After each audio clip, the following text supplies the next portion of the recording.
addicted to sugar.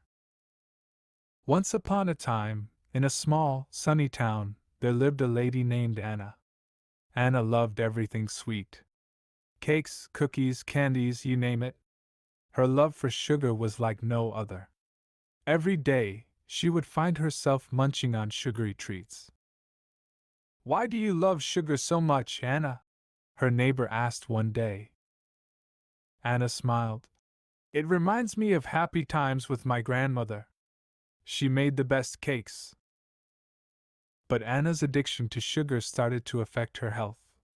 She often felt tired and unhappy after eating too much sugar. Her friends noticed this too. One day, her friend Lily visited. "Anna, you look a bit tired. Is everything okay?" Lily asked, concerned. "I'm fine, just a bit low on energy," Anna replied, hiding a candy wrapper. "Maybe eating less sugar might help," Lily suggested softly. Anna knew Lily was right, but it seemed so hard. "I don't know if I can," she admitted. "Let's try together. We can start with small changes," Lily encouraged. Anna agreed. She started with small steps, like drinking tea without sugar. "This tastes different, but not bad," Anna said, surprised.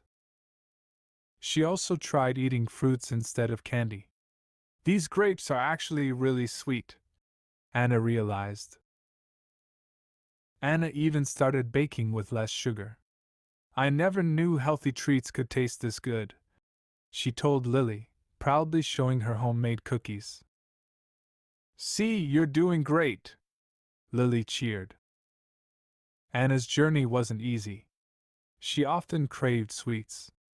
But her friends' support made a big difference. "Thanks for believing in me," Anna would say. Over time, Anna felt better and more energetic.